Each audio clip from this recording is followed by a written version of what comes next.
नमस्कार सभी साथियों को स्वागत करता हूं सभी का इस यूट्यूब चैनल पर जिसका नाम है स्टडी विद पीएन लोधा। साथियों, राजस्थान के इतिहास की क्लास नंबर 12 आज आपके लिए लेकर आया हूं। देखिए, क्लास नंबर 11 में भी हमने राजस्थान में 1857 की जो क्रांति हुई थी उसके संबंध में बिल्कुल शुरुआत से पढ़ा था कि किस प्रकार से राजस्थान में 1857 की क्रांति का आरंभ हुआ था, क्या क्या कारण इसके रहे थे, कहाँ से इसकी शुरुआत हुई थी और 3 जगह जो क्रांतियों के अंतर्गत जो घटनाएं हुई थी उनको भी हमने क्लास नंबर 11 में पढ़ लिया था। तो ये जो क्लास है REET mains exam level 1 plus level 2 के लिए बेहद ही उपयोगी है साथियों। और पूरी डिटेल से क्लास नंबर 11 के बाद में, जो क्लास नंबर 11 में लास्ट था, उसके बाद से इस क्लास को हम शुरू करने वाले हैं। तो चलिए शुरू करेंगे आज के इस वीडियो को। देखिएगा, क्लास नंबर जो 11 हमने पढ़ी थी उसमें राजस्थान में जो 1857 की क्रांति हुई थी तो उसके अंतर्गत जहां जहां पर विद्रोह हुआ था उसमें से 3 विद्रोह हमने पढ़ लिए थे। कौन कौन से विद्रोह हमने पढ़े थे? तो एक तो नसीराबाद का विद्रोह पढ़ा था। नसीराबाद का विद्रोह कहां पर हुआ था? अजमेर में। भरतपुर का विद्रोह हमने पढ़ा था और नीमच का विद्रोह भी हमने एक क्लास नंबर जो 11 थी इसमें पढ़ लिया था साथियों, कि किस प्रकार से राजस्थान में 1857 की क्रांति की शुरुआत हुई थी। वहां से लेकर के इन तीनों विद्रोहों को हमने क्लास नंबर 11 में क्लियर कर लिया है। देखिए, पिछली जो 11 क्लासेज है राजस्थान के इतिहास की, उसके लिए मैंने प्लेलिस्ट भी बना रखी है। आप चाहो तो पिछली जो क्लासें हैं उनको यूट्यूब पर ही मैंने प्लेलिस्ट बना रखी है, राजस्थान का इतिहास संपूर्ण कोर्स के नाम से। उस पर जाकर के पिछली क्लासों को आप अटेंड कर सकते हो। अब आज हम क्लास नंबर 12 को पढ़ने वाले हैं। तो देखिए, जैसे नसीराबाद में आपके विद्रोह हुआ, भरतपुर में विद्रोह हुआ और नीमच में विद्रोह हुआ। इसके बाद में जो अगला विद्रोह राजस्थान में हुआ था साथियों, अगर हम उसकी बात करें तो आता है आपके एरिनपुरा का विद्रोह। कहाँ का विद्रोह आता है? एरिनपुरा का विद्रोह। तो सबसे पहली बात कि भाई जो एरिनपुरा का विद्रोह आपके 1857 की क्रांति में हुआ था, ये कहां पर हुआ था? तो पाली जो है वर्तमान में, कौन सा स्थान है साथियों? पाली। पाली के अंतर्गत ही पड़ता है एरिनपुरा। एरिनपुरा का विद्रोह राजस्थान में कहां पर हुआ था? तो आपका आंसर क्या रहेगा? पाली में ही एरिनपुरा का विद्रोह हुआ था। और ये जो पाली में एरिनपुरा का विद्रोह हुआ था इसमें मारवाड़, अच्छा एक चीज और है कि भाई ये जो पाली में एरिनपुरा का विद्रोह हुआ था ये किसका भाग था साथियों? मारवाड़ रियासत का ये भाग था। मतलब एरिनपुरा पाली किसके अंतर्गत आते थे? ये तो मारवाड़ रियासत जो है साथियों इसके अंतर्गत ही एरिनपुरा पाली आते थे। यहाँ पर अगर हम बात करें सैनिक टुकड़ी की, तो यहाँ पर जो सैनिक टुकड़ी थी वो थी जोधपुर लीजियन। क्या सैनिक टुकड़ी कौन सी थी? जोधपुर लीजियन यहाँ पर सैनिक टुकड़ी थी। और ये जो विद्रोह है डायरेक्टली एग्जाम में प्रश्न आपसे पूछा जाएगा कि एरिनपुरा का विद्रोह राजस्थान में कब हुआ था? तो 21 अगस्त 1857 ईस्वी को। कब? 21 अगस्त 1857 ईस्वी को एरिनपुरा का विद्रोह कहाँ पर हुआ था?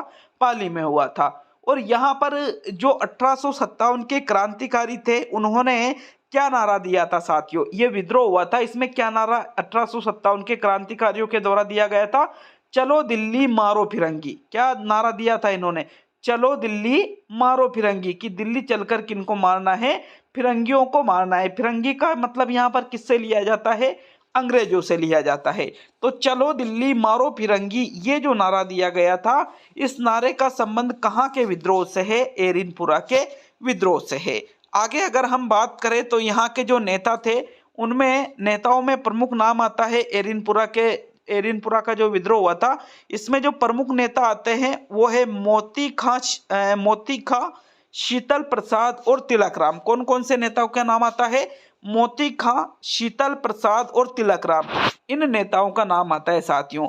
देखो, एक चीज मैं आपको बता दूं कि नेताओं का जो नाम आता है तो इसका सीधा सा मतलब है कि इन नेताओं के द्वारा जो वहां के लोग थे उन लोगों में जन जागृति का कार्य किया गया। किसके लिए?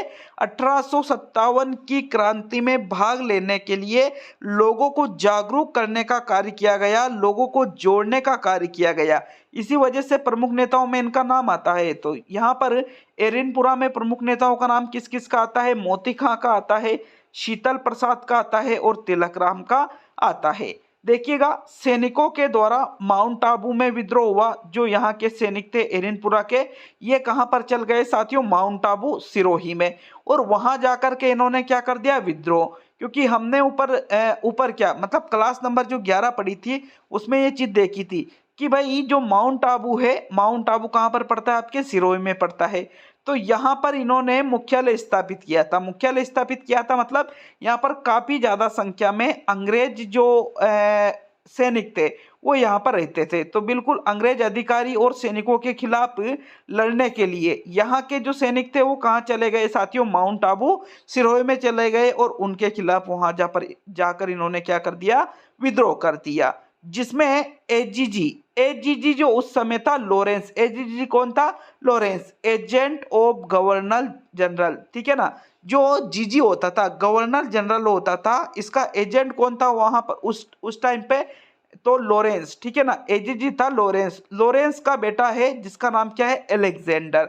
वो साथियों इस विद्रोह में मारा गया था। ये आपको याद रखना है कि एरिनपुरा किस विद्रोह में एजीजी लॉरेंस का बेटा मारा गया था। तो जो एरिनपुरा का विद्रोह हुआ था इसी के अंतर्गत साथियों एजीजी लॉरेंस का बेटा अलेक्जेंडर मारा गया था। अब देखिए अलेक्जेंडर कहां पर मारा गया, माउंट आबू सिरोही में ये मारा गया साथियों। इसके बाद में क्या हुआ, तो इसके बाद में देखिएगा एरिनपुरा के जो सैनिक थे इनके साथ कौन आ गए, ठाकुर कुशाल सिंह चंपावत। ये नाम मोस्ट इंपोर्टेंट है साथियों। कौन सा, जो ठाकुर है कुशाल सिंह चंपावत इनका नाम था साथियों। ये आउवा के ठाकुर थे। कहाँ के ठाकुर थे, ये आउवा के ये ठाकुर थे। तो ये जो ठाकुर है ये किनके साथ जुड़ गए, जो एरिनपुरा के सैनिक है इनके साथ कौन आकर मिल गए हैं, आउवा के ठाकुर कुशाल सिंह चंपावत इनके साथ आकर के मिल गए। मतलब कहीं ना कहीं इनकी जो शक्ति है वो क्या हुई, मजबूत हुई। क्योंकि अगर ठाकुर आएगा तो मतलब उसके पास धन दौलत भी रहेगी, उसके पास सैनिक भी रहेंगे, उसके पास हथियार भी रहेंगे। तो इससे कहीं ना कहीं जो 1857 के क्रांतिकारी है साथियों, उनकी पोजीशन मजबूत होगी। तो बिल्कुल एरिनपुरा के सैनिकों के साथ कौन आ गए, ठाकुर कुशाल सिंह चंपावत। देखिएगा आगे अगर हम बात करें तो ठाकुर कुशाल सिंह चंपावत जब एरिनपुरा के सैनिकों के साथ मिल गए तो साथियों इन्होंने एक युद्ध किया जिसको जाना जाता है बिथोड़ा के युद्ध के नाम से। क्या कहा जाता है, बिथोड़ा का युद्ध, जो कि पाली में हुआ था। कहां पर हुआ था, पाली में। अच्छा, ये जो चीजें आप पढ़ रहे हो ये सारी इन सभी चीजों की PDF study with PN Lodha application पर उपलब्ध है। और आपको साथियों जो भी, जैसे अभी आपके 1857 की क्रांति चल रही है तो इससे संबंधित 40 प्रश्न आपके देखिए प्रत्येक टॉपिक से लगभग 40 प्रश्न आपको study with PN Lodha application पर जो 149 रुपए की जो टेस्ट सीरीज चलाई जा रही है, एग्जाम तक ये टेस्ट सीरीज आपके लिए है। और आप यकीन मानिए 149 रुपए सिर्फ मेंटेनेंस चार्ज आपसे लिया जा रहा है। जो ऐप के लिए मेंटेनेंस चार्ज जरूरी होता है, इस 149 रुपए के कोर्स में एग्जाम तक सिर्फ एक ही बार पेमेंट करना होता है साथियों। तो इस 149 रुपए के कोर्स में आपको बहुत ही ज्यादा चीजें, कम से कम देखो अभी आपके लगभग 90 टेस्ट आपके कंप्लीट हो चुके हैं। तो 149 रुपए में कम से कम 300 टेस्ट आपको प्राप्त होंगे साथियों। टेस्ट जो भी टॉपिक यहाँ पर पढ़ाए जाएंगे उन सभी के टेस्ट आपको एप्लीकेशन पर उपलब्ध हो जाएंगे। एप्लीकेशन का लिंक मैंने कमेंट बॉक्स में भी दे दिया है और आप प्ले स्टोर पे जाकर भी ऐप को डाउनलोड कर सकते हो। तो देखिए अगर हम बात करें किस युद्ध की, बिथोड़ा के युद्ध की। कौन से युद्ध की बात कर रहे हैं साथियों, बिथोड़ा के युद्ध की। यह आपके पाली में हुआ था और ये कब हुआ था, 8 सितंबर 1857 ईस्वी को। देखिए जब विद्रोह हुआ, एरिनपुरा के सैनिकों के द्वारा विद्रोह किया गया और इनके साथ कौन आकर के मिल गए थे, कुशाल सिंह चंपावत जो आउवा के ठाकुर थे ये इनके साथ आकर के मिल गए थे। तो बिथोड़ा का युद्ध हुआ किस किस के बीच में, कुशाल सिंह चंपावत वर्सेज ओनार सिंह, हीथकोट और कुशल राज।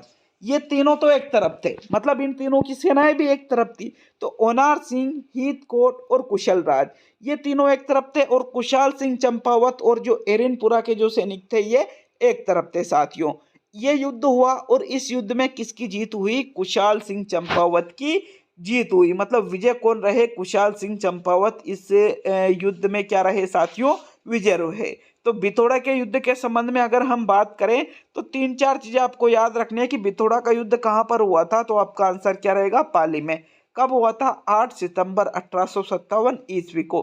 किस किस के मध्य हुआ था, Kushal Singh Champawat versus Onar Singh plus Heathcote plus Kushal Raj के मध्य।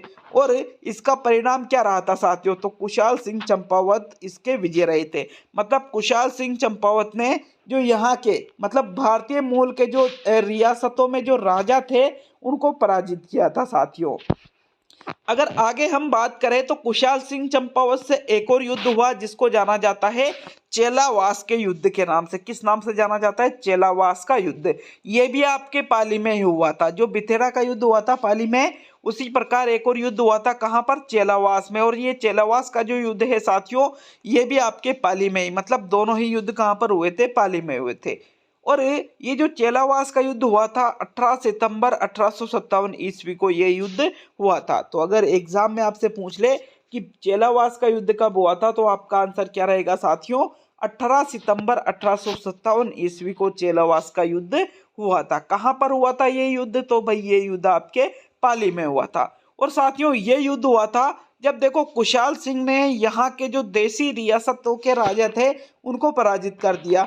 तो पैट्रिक लॉरेंस आया। पैट्रिक लॉरेंस कौन था, एजीजी था राजस्थान का। और मैक मॉसन जो कि पीए था साथियों, कहाँ का, जोधपुर का। पीए का मतलब पॉलिटिकल एजेंट। पीए का मतलब मैंने आपको बता रखा है ना, पीए मतलब पॉलिटिकल एजेंट। तो देखो पैट्रिक लॉरेंस और मैक मॉसन दोनों कहाँ पर आए साथियों, चेलावास का युद्ध लड़ना है। किससे, कुशाल सिंह चंपावत से। कुशाल सिंह चंपावत कौन था, आहुआ का ठाकुर था जिसने एरिनपुरा के सैनिकों का साथ दिया था। तो ये चेलावास का युद्ध किया गया जो कि 18 सितंबर 1857 ईस्वी को हुआ। और इसका परिणाम भी क्या निकला, कुशाल सिंह चंपावत को ही इसमें विजय मिली। तो देखो 2 युद्ध हो चुके थे, एक तो देसी राजाओं को भी इन्होंने हरा दिया था, और जो ये अंग्रेज थे, पैट्रिक लॉरेंस जो एजीजी था, मैकमोसन जो पॉलिटिकल एजेंट था कहाँ का, जोधपुर का, इसको भी किसने हरा दिया, कुशाल सिंह चंपावत ने। मतलब कुशाल सिंह चंपावत की पोजीशन हाई हो गई, हुई कि नहीं हुई, क्योंकि पहले तो राजा महाराजा आए लड़ने, उनको हरा दिया, फिर अंग्रेज एजीजी आया। एजीजी कितनी बड़ी पोस्ट होती है, इसको भी इसने क्या किया साथियों, युद्ध में हरा दिया। अब हरा दिया, इसके बाद में क्या हुआ तो उसको देख लेते हैं साथियों। देखो ये जो चेलावास का युद्ध हुआ था इसके संदर्भ में एक और बहुत ही इंपॉर्टेंट चीज आती है कि चेलावास का जो युद्ध हुआ था इसको गोरो कालो का युद्ध भी कहा जाता है। मोस्ट इंपॉर्टेंट प्रश्न है साथियों आपके लिए। डायरेक्टली आपसे एग्जामिनर प्रश्न पूछेगा कि किस युद्ध को गोरो कालो का युद्ध कहा जाता है, तो चेलावास का जो युद्ध हुआ था साथियों, जो चंपावत जो आपके आवा के ठाकुर थे, कौन थे साथियों, कुशाल सिंह चंपावत, और जो एजीजी था पैट्रिक लॉरेंस और मैक मॉसन पीए था, इनके बीच में कौन सा युद्ध हुआ, आपके चेलावास का युद्ध हुआ। तो साथियों इसमें किसकी विजय रही, कुशाल सिंह चंपावत की। अब देखिएगा इसी युद्ध को किस नाम से जाना जाता है, गोरो कालो का युद्ध भी इसको कहा जाता है। साथियों इस युद्ध में मैक मॉसन का शव आवा दुर्ग के बाहर टांग दिया गया। देखो भाई युद्ध ही नहीं किया, जो जोधपुर का पॉलिटिकल एजेंट था मैक मॉसन, मैंने आपको पहले ही बता दिया है कि भाई मैक मॉसन कौन था, जोधपुर का पॉलिटिकल एजेंट, और एजीजी तो लॉरेंस था। तो साथियों इन्होंने क्या किया, मैक मॉसन की हत्या करके और उसका शव कहां पर टांग दिया, आवा दुर्ग के बाहर। और आवा का ठाकुर कौन था, कुशाल सिंह चंपावत। अब देखिए आवा दुर्ग के बाहर अगर मैक मॉसन का शव टांग दिया तो यूं आप समझ सकते हो कि अंग्रेजों ने ये सोचा कि यार ये तो सरासर एक तरह से इन्होंने पूर्ण रूप से विद्रोह कर ही दिया है, और कहीं ना कहीं हमारी प्रतिष्ठा भी दांव पे अब लग चुकी है। इसके बाद की अगर घटना की बात करें तो साथियों आवा के ये जो ठाकुर थे कुशाल सिंह चंपावत, इनके नेतृत्व में एरिनपुरा के सैनिक विद्रोह कर रहे थे, और इस विद्रोह को दबाने के लिए लॉर्ड कैनिंग ने आवा के विद्रोह को दबाने के लिए क्या किया, दिल्ली से कर्नल होम्स को बुलाया। दिल्ली से किसको बुलाया, कर्नल होम्स को, कि भाई लॉर्ड कैनिंग ने आदेश दिया कि किसको, कर्नल होम्स को, कि तुम जाओ और ये जो विद्रोह किया जा रहा है इस विद्रोह को समाप्त कर दो। तो यहाँ पर कौन आया साथियों, आवा में कौन आएगा, अब कर्नल होम्स आएगा। कर्नल होम्स यहाँ पर क्या लेना आएगा, यहाँ जो विद्रोह किया जा रहा है इस विद्रोह को दबाने आएगा। कर्नल होम्स यहाँ पर 20 जनवरी 1858 ईस्वी को आया और आहुआ पर इसने क्या कर लिया, अधिकार कर लिया और सुगाली माता की जो मूर्ति है इसको ये अजमेर ले गया। देखिएगा इस विद्रोह को इसने खत्म किया, किसने खत्म किया, कर्नल होम्स ने। कब, 20 जनवरी 1858 ईस्वी को, क्योंकि इसने आहुआ पर क्या कर लिया, अधिकार कर लिया। आहुआ के ठाकुर कौन थे, कुशाल सिंह चंपावत। कुशाल सिंह चंपावत ने क्या किया साथियों, इसने एक दिन पहले, ठीक है ना, एक दिन पहले इनका जो भाई था उनका नाम था लगभग पृथ्वी सिंह, तो पृथ्वी सिंह को यहाँ की जो जागीरदार है किसके हवाले कर दी गई, इनके द्वारा, पृथ्वी सिंह के, इनके छोटे भाई को इन्होंने अपनी जागीर कि भाई आपको इसका ख्याल रखना है, आगे जो लड़ाई होगी वो आप लड़ोगे। और ये कुशाल सिंह चंपावत यहाँ से निकल गए जो आहुआ के ठाकुर थे, और 20 जनवरी 1858 ईस्वी को आहुआ पर किसका अधिकार हो गया साथियों, कर्नल होम्स का। और जो ठाकुर कुशाल सिंह चंपावत की कुल देवी थी, क्या नाम था जिसका, सुगाली माता। तो सुगाली माता की मूर्ति को लेकर के ये कर्नल होम्स कहां पर चला गया साथियों, अजमेर चला गया, मतलब सुगाली माता की मूर्ति लेकर के ये चला गया। एरिनपुरा के सैनिकों को अंग्रेज अधिकारी गर्डार ने 16 नवंबर 1857 को नारनौल हरियाणा में पराजित किया। मतलब ये जो आपके एरिनपुरा का विद्रोह हुआ था इसको कंप्लीट दबा दिया गया। किस प्रकार दबाया कि एक बार तो इन्होंने आहुआ का जो ठाकुर था, ठाकुर कुशाल सिंह, आहुआ के ठाकुर को पराजित किया, क्योंकि आहुआ के ठाकुर कुशाल सिंह यहाँ से, कुशाल सिंह चंपावत यहाँ से जा चुके थे साथियों, तो आहुआ पर इनका अधिकार हो गया। और जो एरिनपुरा के सैनिक थे इनकी लड़ाई कहाँ पर हुई, अंग्रेज अधिकारी गर्डार से 16 नवंबर 1857 ईस्वी को नारनौल हरियाणा नामक स्थान पर, जिसमें इसने साथियों अंग्रेज अधिकारी जो था गराड, तो साथियों इसने क्या किया, एरिनपुरा के सैनिकों को पराजित कर दिया और एरिनपुरा का यह विद्रोह क्या हुआ, खत्म हो गया साथियों। आहुआ के ठाकुर कुशाल सिंह चंपावत ने 8 अगस्त 1860 ईस्वी को नीमच में अंग्रेजों के सामने आत्मसमर्पण कर दिया। क्योंकि देखिएगा अंग्रेज संख्या में बहुत अधिक थे, इनके हाथ से जो ये आहुआ के जो ठाकुर थे इनके हाथ से आहुआ नामक जो स्थान है ये भी इनके हाथ से जा चुका था साथियों। तो इन्होंने क्या किया, 8 अगस्त 1860 ईस्वी को नीमच में अंग्रेजों के सामने क्या कर दिया, आत्मसमर्पण, सरेंडर कर दिया भाई इन्होंने। टेलर कमीशन के तहत इनको निर्दोष साबित किया गया, किनको, बिना किसी शर्त के किसको छोड़ दिया गया साथियों, जो कुशाल सिंह थे, ठाकुर कुशाल सिंह, आहुआ के ठाकुर जो कुशाल सिंह चंपावत थे, इनको बिना किसी शर्त के बाइज्जत बरी कर दिया गया। कब, 1860 ईस्वी में। और 1864 ईस्वी में आहुआ के ठाकुर कुशाल सिंह की क्या हो गई थी साथियों, मृत्यु हो गई थी। तो ये सारी ही चीजें आपको बिल्कुल क्लियरली याद रखना है। तो इस प्रकार से 1857 ईस्वी की जो क्रांति हुई थी उसमें साथियों एरिनपुरा का विद्रोह भी खत्म कर दिया गया। देखिए अगला जो विद्रोह पढ़ेंगे हम, राजस्थान में 1857 की जो क्रांति हुई थी उसमें अगला विद्रोह पढ़ेंगे हम, कोटा का विद्रोह। देखिएगा राजस्थान में जितने भी 1857 की क्रांति में विद्रोह हुए थे उसमें सबसे सुनियोजित तरीके से और सबसे शक्तिशाली रूप से राजस्थान में कोटा का विद्रोह हुआ था। आपको ये चीज बिल्कुल याद रखना है। राजस्थान में 1857 की जो क्रांति हुई थी उसमें सही तरीके से सटीक रूप से कहाँ का विद्रोह हुआ था, कोटा का विद्रोह हुआ था साथियों।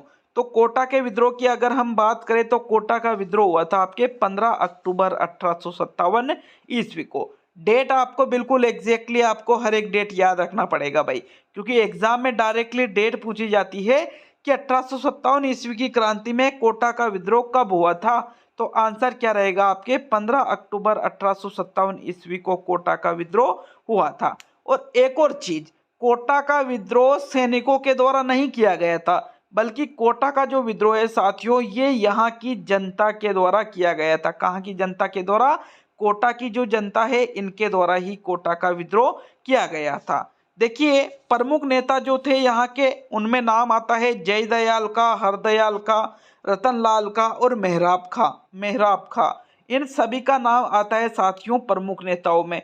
प्रमुख नेताओं के अंतर्गत अगर हम बात करें तो यहाँ की जो सामान्य जनता थी, आम जनता थी साथियों, आम जनता में 1857 ईस्वी की जो क्रांति हुई थी इसमें भागीदारी लेने के लिए आम जनता को जागरूक इनके द्वारा किया गया था।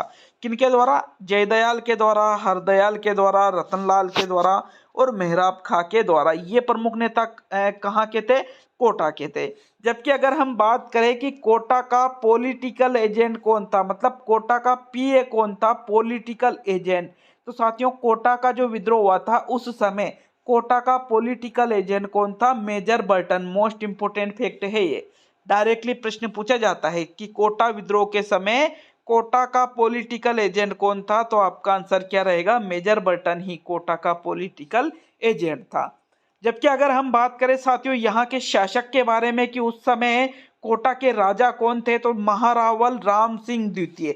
देखो महारावल राम सिंह द्वितीय और महाराजा जो राम सिंह हैं ये उस समय जयपुर के शासक थे, और महारावल राम सिंह द्वितीय कहाँ के शासक थे? कोटा के शासक थे।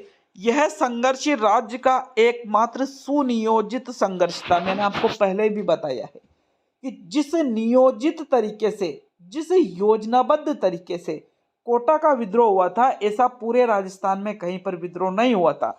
इसी वजह से ये कहा जाता है कि कोटा का जो विद्रोह हुआ था, कोटा का जो संघर्ष हुआ था, ये संपूर्ण राज्य का एकमात्र सुनियोजित संघर्ष था। जनता के द्वारा क्या किया गया? भाई विद्रोह किसने किया था? कोटा में जनता ने किया था। तो जनता के द्वारा राम सिंह द्वितीय को क्या कर दिया? कैद कर दिया, नजरबंद कर दिया था साथियों।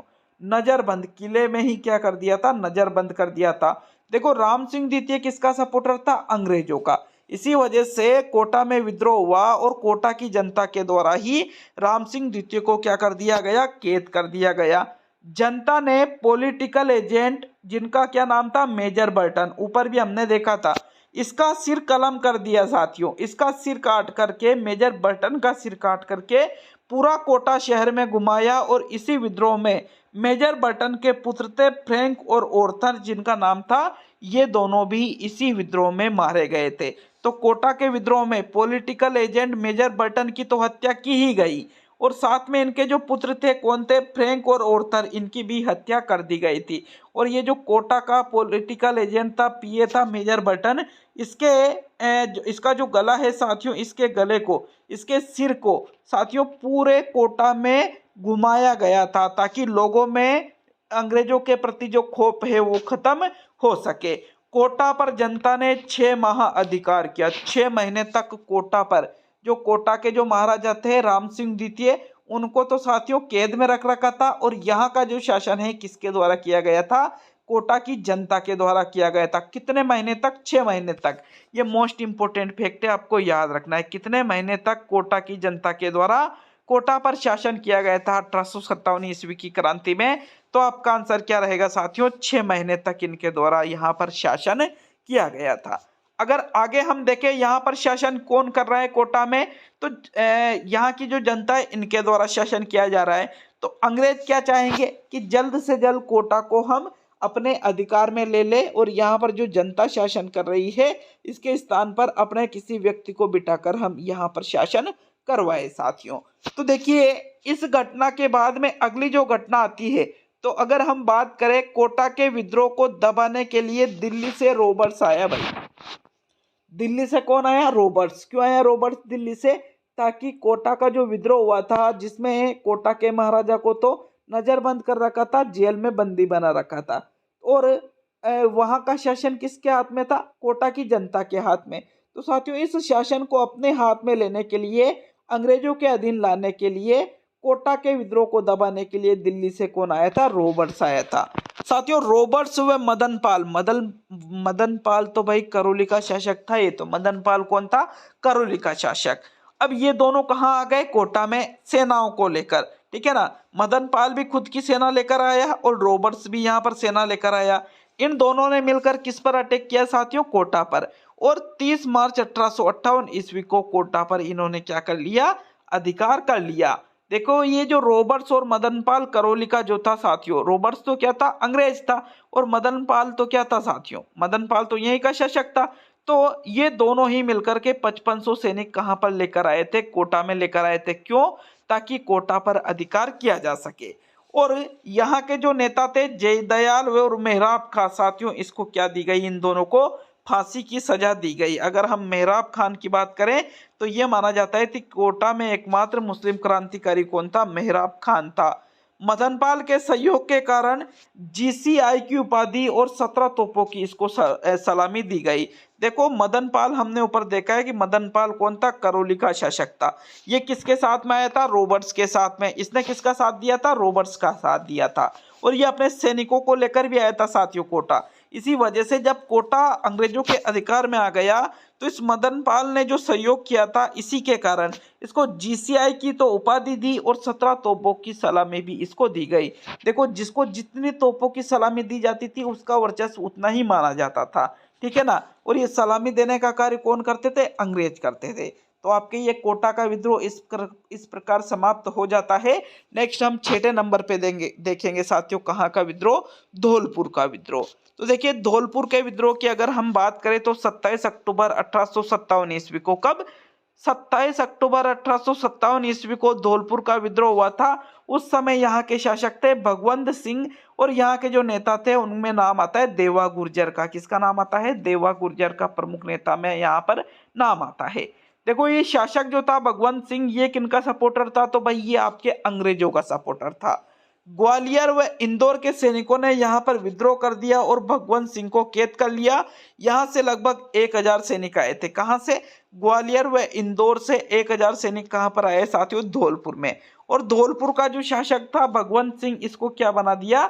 बंदी बना दिया साथियों, इसको कैद में डाल दिया गया। तो यहाँ पर धौलपुर का जो विद्रोह किया गया था कहाँ के सैनिकों के द्वारा किया गया था? ग्वालियर व इंदौर के सैनिकों के द्वारा धौलपुर का विद्रोह किया गया था।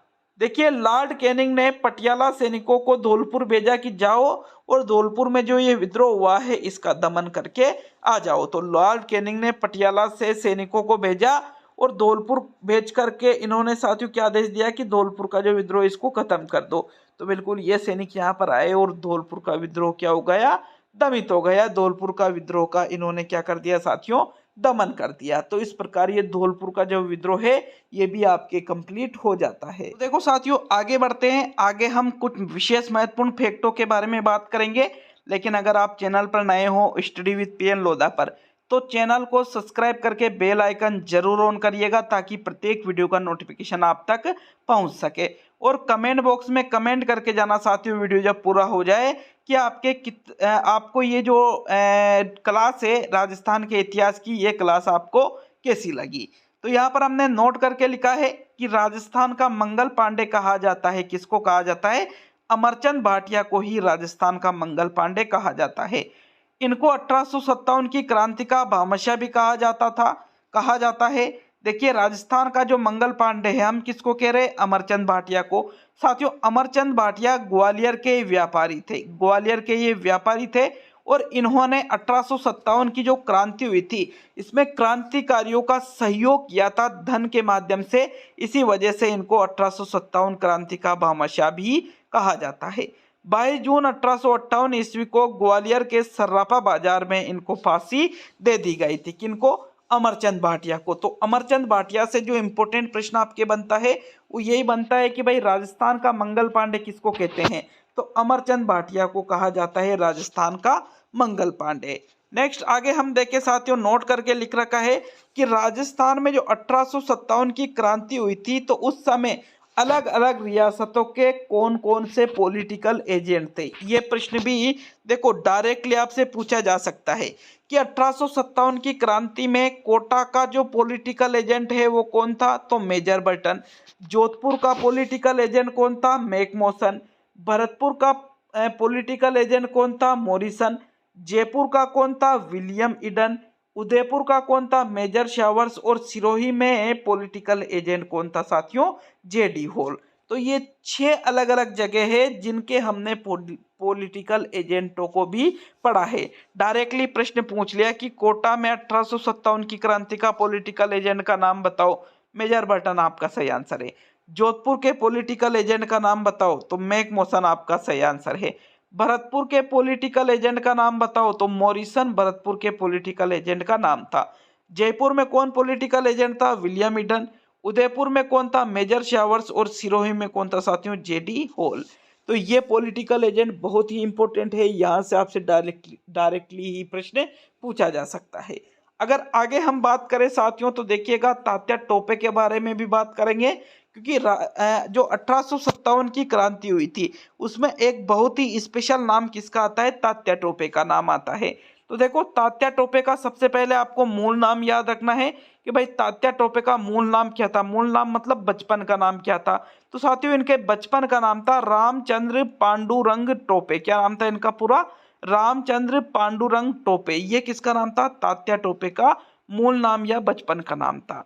1857 की क्रांति में ग्वालियर के ये प्रमुख विद्रोही नेता थे। और टोपे जो है साथियों, जो तात्या टोपे हैं, ये राजस्थान में सबसे पहले 8 अगस्त 1857 ईस्वी को आए थे। कहां पर, भीलवाड़ा में। देखो 8 अगस्त 1857 ईस्वी को तात्या टोपे कहां पर आ गए, राजस्थान भीलवाड़ा में आ चुके थे। और उसके अगले ही दिन मतलब 9 अगस्त की बात है, 9 अगस्त 1857 की। तो साथियों कोठारी नदी है जो आपके भीलवाड़ा में पड़ती है, इसके तट पर कुआड़ा नामक स्थान पड़ता है जिसमें जनरल रॉबर्ट्स की सेना से युद्ध हुआ, परंतु उन्हें पीछे हटना पड़ा। किनको, तात्या टोपे यहाँ पर पीछे हट चुके थे। पीछे हट चुके थे मतलब साथियों उनको ऐसा लगा कि अगर यहाँ पर युद्ध लड़ेंगे तो कुछ मतलब नहीं निकलेगा और अपनी हार होना निश्चित है। इसी वजह से साथियों ये जो कोठारी नदी के तट पर कुआड़ा नामक स्थान पर जो युद्ध हुआ था, कौन सा युद्ध हुआ था, कुआड़ा का युद्ध। इसमें जनरल रॉबर्ट्स ने किस पर हमला बोला था, तात्या टोपे पर साथियों। तो ये जो युद्ध हुआ था, इस युद्ध में कौन भाग गए थे, तात्या टोपे, जो टोपे हैं वो इस युद्ध में भाग गए थे। तात्या टोपे पुणे राजस्थान में आए दूसरी बार दिसंबर 1857 ईस्वी में। पहले राजस्थान में कब आए थे साथियों, तो भाई ये आपके 8 अगस्त 1857 ईस्वी को भीलवाड़ा में आए थे, 8 अगस्त 1857 ईस्वी को। और अगर हम बात करें तो दूसरी बार ये आए दिसंबर 1857 ईस्वी में। कहां पर, मेवाड़ रियासत के अंतर्गत जो बांसवाड़ा पड़ता है साथियों। तो इस बांसवाड़ा में ही तात्या टोपे राजस्थान में एक बार फिर से लौट आए। कब लौटे थे, दिसंबर 1857 ईस्वी में। तात्या टोपे जैसलमेर को छोड़कर राज्य की सभी रियासतों में गए थे। एकमात्र ऐसी रियासत जहां पर तात्या टोपे नहीं गए थे तो उस रियासत का नाम आपसे पूछा जा सकता है। तो वो कौन सी रियासत थी, जैसलमेर रियासत। अब तात्या टोपे जाते, वहां पर लोगों को बताते, राजाओं को बताते, वहां के जो सैनिक है उनको बताते कि भाई 1857 की क्रांति में आप भी शामिल हो जाओ। लेकिन साथियों ये एकमात्र ऐसी रियासत थी जो जैसलमेर रियासत है, यहाँ के पर ये तात्या टोपे नहीं गए थे। तात्या टोपे अपने मित्र मानसिंह नरुका के पास नरवर एमपी में गए।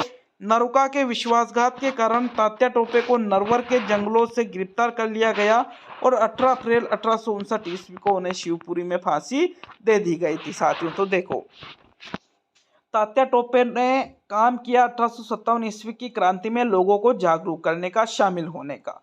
अब साथियों तात्या टोपे, इनके एक मित्र था मानसिंह नरुका, इसके पास कहाँ गए, नरवर एमपी में।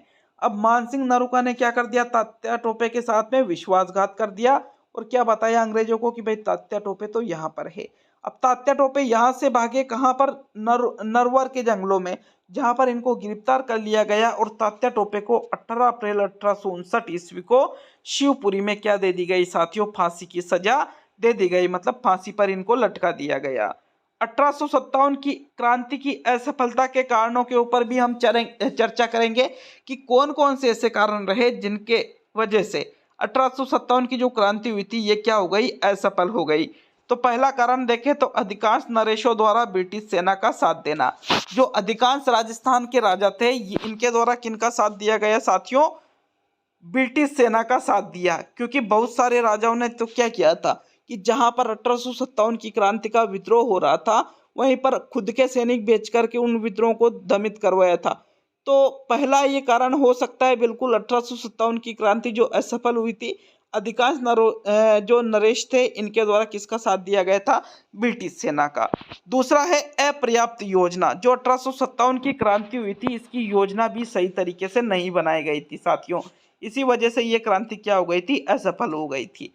नेक्स्ट हम देखें तो क्रांतिकारियों के पास धन की भी कमी थी, पैसों की, रसद, खाने पीने की चीज़ों की भी कमी थी, हथियारों की भी कमी थी इनके पास। ये भी एक बहुत ही मुख्य कारण हो जाता है साथियों 1857 की क्रांति असफल होने का एक जो कारण है, उन कारणों में देखिएगा ये कुछ इंपॉर्टेंट कारण थे जिनकी वजह से 1857 की क्रांति क्या हो गई थी, असफल हो गई थी। तो आपके ये 1857 की क्रांति का टॉपिक कंप्लीट होता है। ऐप का लिंक मैंने कमेंट बॉक्स में दे रखा है और बिल्कुल आप यदि इसी महीने ऐप का जो कोर्स है उसको परचेस करते हो साथियों, 149 रुपये ही उसकी फीस रखी गई है। तो पिछले जो लगभग 90 टेस्ट कंप्लीट हो चुके हैं वो सभी टेस्ट आपको उपलब्ध हो जाएंगे। लेकिन नवंबर के महीने में यदि आप टेस्ट सीरीज जो परचेज नहीं करते हो या ज्वाइन नहीं करते हो तो ये 90 जो पेपर है ये आपको उपलब्ध दिसंबर के महीने में नहीं हो पाएंगे। इसी वजह से टेस्ट सीरीज को जरूर ज्वाइन करिएगा। मिलते हैं नेक्स्ट वीडियो में। बहुत बहुत धन्यवाद सभी का वीडियो को पूरा देखने के लिए।